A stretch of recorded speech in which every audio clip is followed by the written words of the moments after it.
Hey guys, what is up? My name is Landon and welcome to the Jersey Zone. Today I'm doing another video in my jersey collection series. Today I'm doing the Florida Panthers. Now if you guys haven't seen the first video in the collection or the Anaheim Ducks, I do recommend you guys go check it out just because I talk about a couple of things in the first 4 or 5 minutes. But if you guys have already seen it or you don't have time, that's totally okay. Let's talk about the Florida Panthers portion of my collection. So I have 3 Florida Panthers jerseys and 2 hats. But let's not waste any time. Let's show you guys the first jersey here. Okay, so starting us off, we have the 1993 to 1996 away jersey here, the Leaping Panther, which I do actually really like this logo a lot. I prefer the one where it's breaking the stick, but I do still really like this logo, and I like this jersey a decent amount as well. Like the striping. I really like these shoulder patches a lot. I think the shoulder patches are great. I do like the shoulder yoke, how it kind of goes off into like that tip there. I like that. This is a blank jersey here, and I got this just off some random eBay seller for 35 bucks, which was pretty cheap. I was pretty happy about it. It is just a size small. It looks pretty small, but that's just how the CCM Masca jerseys were. I find that the CCM Masca jerseys fit really, really small compared to like every other type of jersey, so I'm okay with it being smaller though, because I'm so small that the small CCM Masca jerseys fit me like really well actually, so I do actually like it. And one thing about this jersey as well is I've had this jersey for an extremely long time, but it still smells so nice. And when I first got it, it smelled amazing. Whoever I bought it from washed this jersey so well. I don't know what they did, what they put in this jersey, but man, it just smells amazing. It's so strange that it's kind of like stood up for this long. It's definitely faded a little bit for sure. Now I am going to show you guys a hat that goes with this jersey. It doesn't actually go with the jersey, but I just don't want to show 2 hats with the same jersey, so I'm showing it with this one here. But this is the hat here, so it doesn't really go with the jersey, but it kind of does because it's still the Florida Panthers. It still has the red, so the red actually matches fairly decently. It is a Fanatics hat, but I like the fact that it just has that thin white stripe, the gold stripe, and then the all red. I like that the Panthers logo is on the side there, and then it just has Florida Panthers on the back, or I guess just Panthers on the back, I should say. But it goes fairly decently with the jersey itself. Obviously, it's a different logo, but it still works, I would say. Yeah, anyways, this jersey's pretty nice. Let's move on to the next one, though. Okay, so next up, we have their 2009 to 2011 third jersey here.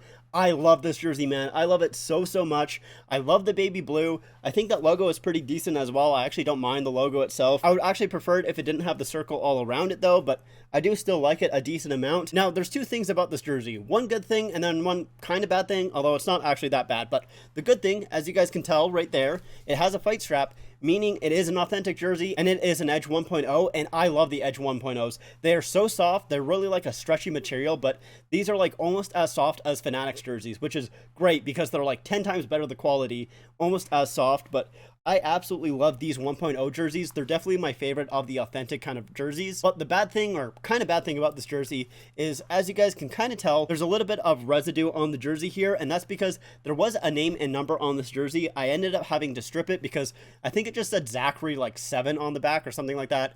Obviously, it was bought for like a family member and they just put their own name and number on the back, but it was really poorly done actually, and it was like glued on almost as well, so the residue actually isn't that bad. Now what I need to do is actually put like acetone on this jersey and it should get everything else off. There's a little bit on the sleeves as well. I don't think it's maybe on this side. Yeah, this side right here, as you guys can see, but it honestly isn't that bad for like stripping some jerseys. I've seen jerseys in much worse condition than this after being stripped, and they've ended up cleaning it up really nicely and basically making it like you can't see it at all. So this should be actually pretty easy to kind of get done and get cleaned up, but I just have never done it before, so I'm kind of scared to do it. So I need to do it at some point. I'm just scared to do it so much on this jersey because it is an Edge 1.0 and I really don't want to ruin it, and 2, because I do really like this jersey a lot. Now a funny story about this jersey as well is I actually used to have a Reebok Premier of this jersey, or a replica version of this jersey, and I only had it for like a couple of days because what happened was I found that replica version and I was really excited about it because I hadn't seen a replica version of this jersey at that point in my size, so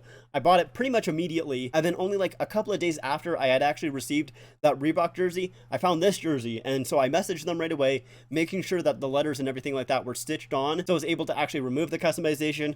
Once they confirmed it was stitched on, I bought this one. So I only bought it like 2 or 3 weeks after I bought that Reebok Premier, so I didn't have that Premier for that long, and I did sell that Reebok Premier jersey at a little bit of a loss Usually I won't sell my jerseys at a loss, but I think I only sold it for like $3 less than I actually bought it for. But I bought that jersey for a lot more than I think I probably should have bought it for, just because I was so excited to get it. And then I bought this one just a couple of days after.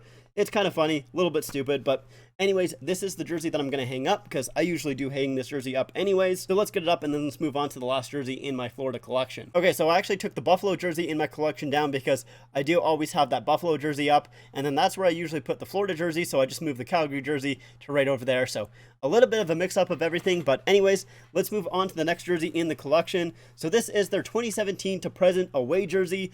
I love this jersey, man. This is one of the best away jerseys in the league right now. I think it is so nice. I do also really like their home jersey as well, but just the stripe in behind the logo is just absolutely fantastic. This is just such a nice jersey. I love these kind of shoulder patches or like secondary patches as well. I think it is so cool, and I really do want to get this one customized. And I want either like Barkov or Huberdeau on this jersey because of where the alternate and captain patches go. They're basically just what the Panthers are right here, but it just says alternate or captain, and it just goes right above. So I do actually really want that a lot for this jersey here, because I think that is so unique and just a lot of fun. So that is something that I do really want with this jersey. Obviously, like I said, right now it is a blank, but Barkov or Huberdeau are the players that I would want on this jersey eventually at some point. Now, I got this jersey here actually from Hockey Monkey. Now, I thought I only ordered 2 jerseys from Hockey Monkey, but I remember now I did order 4. The other 2 I shipped to my brother who lived in the States at the time, because he was also going to the States for schooling. So I shipped to him, and then he just brought them back during like Christmas or summer, something like that. So I was very lucky to have 2 people who lived in the States at the time so they could bring me jerseys from Hockey Monkey. I was very lucky with that. But I did actually pay more money for this jersey than I probably needed to, because just recently these have been popping up on eBay for a lot less than I paid for it. I think I paid $140 for this jersey, and I think a lot of them right now are popping up for like less than 100 or around 100, and it's a little unfortunate. But at the time I thought I would never see this jersey, and I just wanted to get it as quickly as possible. So I'm honestly okay with paying $140 for it, because I just wanted to get the jersey. I just wanted to have it in my collection. Like I said, probably could have got it for cheaper, but I'm still okay with it. Anyways, I do have a hat to show you guys with this jersey, so here it is. And it goes really well with the jersey, of course, as you can see. It's a white hat, and it has the blue rim to go with it too, so it goes really well actually with the jersey. And it does have a little bit of a Florida font on the back, which I actually like a lot. I think that font, or the script I should say, looks pretty good. But yeah, it goes pretty well with the jersey for sure. Looks really nice, and that is the last jersey in my Florida collection. Okay, so that's going to be it for me. Thank you guys so much for watching. I hope you guys enjoyed. If you guys did, make sure to leave a like and make sure to subscribe to the channel. Also, make sure to follow me on my Instagram and my Twitter at the Jersey Zone YT on Instagram and at the Jersey Zone on Twitter. Links are in the description down below. But like I said, that is it for me. Thank you guys so much for watching, and I'll see you guys next time.